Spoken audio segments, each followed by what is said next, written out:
Star to delta কনভার্সনে example 2.15-এ আমাদের এই সার্কিটটাকে ফার্স্টে স্টারে আছে এটাকে ডেল্টায় কনভার্সন করতে হবে, দেন আমাদের হচ্ছে কারেন্ট বের করতে হবে, সার্কিটের টোটাল কারেন্ট বের করতে হবে। তো ফার্স্টে কী করতে হবে, ফার্স্টে হচ্ছে আমাদের এখানে সার্কিটটা দেওয়া আছে, এটার মধ্যে আমরা যদি খেয়াল করি সেখানে এ, বি এবং সি এটা একটা স্টার আকারে দেওয়া আছে এবং এটাকে আমাদের ডেল্টায় কনভার্সন করতে হবে। সেই ক্ষেত্রে আমরা এটাকে R1 ধরতে পারি, তারপর এটাকে R2 এবং এটাকে হচ্ছে R3 ধরতে পারি। সো সলিউশনে গিভেন এটাই লিখছি। দেন আমাদের হচ্ছে স্টার থেকে ডেল্টা কনভার্সনে নেওয়ার জন্য যেটা ধরতে হবে ফার্স্ট হচ্ছে RAB বের করতে হবে। তো আমরা যেহেতু AB দিয়ে আছে সেই ক্ষেত্রে আমরা এই দুইটাকে RAB ধরতে পারি। সো RAB সূত্র যা ছিল আমাদের R1, RABর জন্য হচ্ছে এই ফার্স্টের এইটা মানে ফার্স্টের দুইটা RAB R1 প্লাস R2 ধরবো, সাথে R1 R2 গুণ অ্যান্ড ডিভাইডেড বাই R3 লাস্টেরটা। তো সেই ক্ষেত্রে হচ্ছে আমরা RAB যেটা পাবো এইখানে RABর মান মানে দুইটা থেকে এটা আমরা পাবো।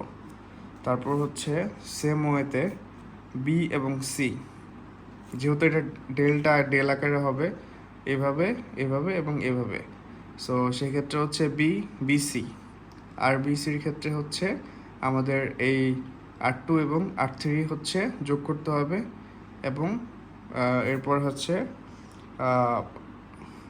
R2 R3 যোগ দেন হচ্ছে R2 into R3 divided by আমাদের এর অপোজিট যেটা হচ্ছে R1 সেটা হচ্ছে ডিভাইডেড বাই R1। তো সেই ক্ষেত্রে আমরা এটা ইন্টু করলে হচ্ছে পাই 35 ওহম, যেটা হচ্ছে RBCতে 35, আর লাস্ট যেটা থাকে সেটা হচ্ছে আর মানে এসি বা সিএ। তো সেই ক্ষেত্রে হচ্ছে RC যদি ধরি তাহলে ইকুয়েশনে যেটা আসে আমাদের এইটা এবং এটা ধরতে হবে যোগ অ্যান্ড প্লাস এই দুইটা গুণ থাকবে এবং ডিভাইডেড বাই এর অপোজিটটা থাকবে। সো ডিভাইডেড যেটা হচ্ছে আমাদের ক্ষেত্রে R3 থাকে, এই যে R3 থাকে এবং R1 থাকে, R3 R1 plus R3 into R1 and অপোজিটে যেটা থাকে সেটা হচ্ছে R2। So we are got 17.5 ohm. So এটা হচ্ছে এই পর্যন্ত star to delta conversion. And এরপর হচ্ছে আমাদের কারেন্ট বের করতে হবে। সো কারেন্ট বের করার জন্য আমাদের সার্কিটটা সলিউশন করতে হবে আগে। সো সার্কিট সলিউশনের জন্য আমরা ফার্স্টে ডেল্টা কনভার্সনের পরে আমাদের সার্কিটে এরকম দেখাবে। তো আমাদের সার্কিট সলিউশনের জন্য প্যারালাল আকারে লাস্টের যে দুইটা আছে 70 ওহম এবং 30 ওহম, এই দুইটাকে প্যারালাল সলিউশন করব। সেই ক্ষেত্রে যেটা পাই উপরের আমরা জানি 2 ওহম ইন্টু এবং হচ্ছে ডিভাইডেড বাই দেয়ার অ্যাড যোগফল। সো সেক্ষেত্রে 21 ওহম নাও 12, তারপর আমাদের জিরো থাকে। এই দুটো যখন যোগ হয়ে যাবে তখন এটা একটা হয়ে যাবে। এরপর আমাদের পরবর্তীতে এই দুটো হচ্ছে প্যারালাল আকারে থাকে। সো আমরা প্যারালাল এটা সলিউশন করব, সেমভাবে এটা সলিউশন করব, যেটা রেজাল্ট আসে 10.5।